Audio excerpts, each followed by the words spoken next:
వికట కవి. అసలు ఈ సినిమా నారాయణరావు అన్న పేరు వినగానే వికట కవి నారాయణరావు అనేది జనాల్లో రిజిస్టర్ అయిపోయింది ఆ ఫస్ట్ సినిమాతోనే మీకు. అవునండి. కానీ ఇదే సినిమా తమిళ్లో తీసినప్పుడు బాలచంద్ర గారు కమల్ హాసన్తో ఆ క్యారెక్టర్ చేయించారు. ఆ సినిమా సూపర్ హిట్ అయింది. బట్ తెలుగులో చేసేటప్పుడు కమల్ హాసన్ కాదని మిమ్మల్ని అంటే వేరే వాళ్ళతో వెళ్ళటానికి ఏంటి రీజన్ ఏమని చెప్పారా బాలచంద్ర గారు ఎప్పుడన్నా? లేదండి, ఆయన నేచర్ ఏంటంటే వీలైనంత వరకు ప్రతిసారి కొత్త వాళ్ళతో ప్రయత్నాలు చేస్తూ ఉండేవాడు ఆయన. ఎందుకంటే ఆయన వచ్చిందే థియేటర్ నుంచి, డ్రామాల నుంచి వచ్చారు. నాటకాలు ఎన్నో రాసి ఎన్నో వేసి. ఆయన పర్మనెంట్ హీరో అని చెప్పాలంటే, నిజం చెప్పాలంటే నగేష్ గారు. ఓకే. ఎందుకంటే బాలచంద్ర గారి తొలి సినిమా కూడా నీరు కుమిళ్. నీరు కుమిళ్ అంటే నీటి బుడగ. నీటి బుడగ చలంగారే తెలుగు చలంగారు చేశారు. చిరంజీవి అని సినిమా తీశారు. తెలుగులో కూడా బాగా ఆడింది. అప్పటికి పర్మనెంట్. అలాగే సంబరాల రాంబాబు, అది కూడా నగేష్ గారు చేసింది తమిళ్లో.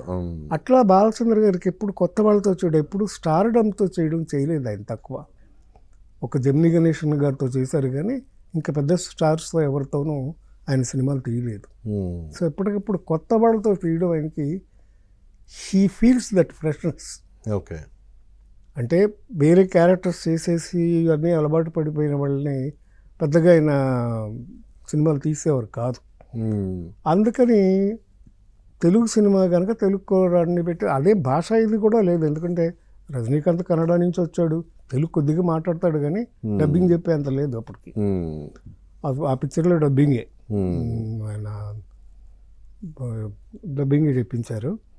సో ఇలాగా కమల్ హాసన్ గారు ఉన్నప్పటికీ కూడా, అప్పటికి కమల్ హాసన్ బయటకు వెళ్ళి సినిమాలు చేస్తున్నాడు, సక్సెస్ అయింది తమిళ్.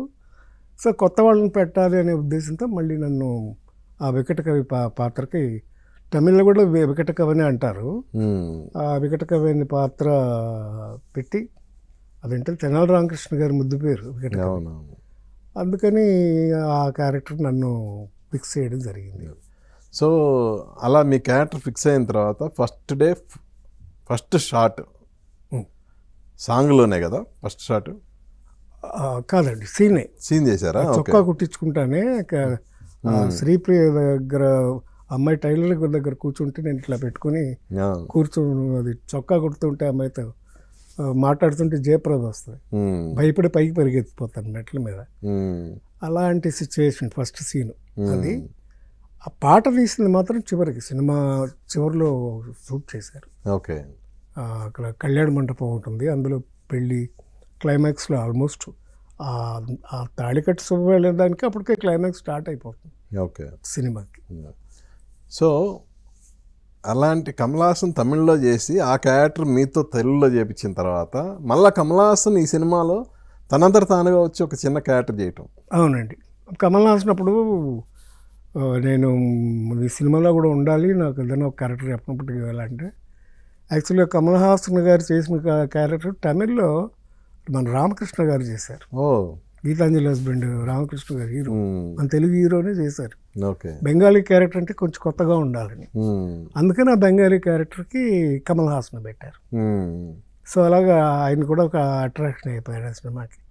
సో టోటల్గా ఏమైందంటే, నేను కొత్తవాడిని, రజనీకాంత్ కొత్తవాడు, కమల్ హాసన్ కొత్త, శ్రీప్రియ, పటాపట్ జయలక్ష్మి, ఇంతమంది కొత్త ఆర్టిస్టులు పనిచేయడం వల్ల ఆయన ఫ్రెష్నెస్ ఫీల్ అవుతాడు కొత్త వాళ్ళతో చేయడం వల్ల. అది ఎలా జరిగిందండి.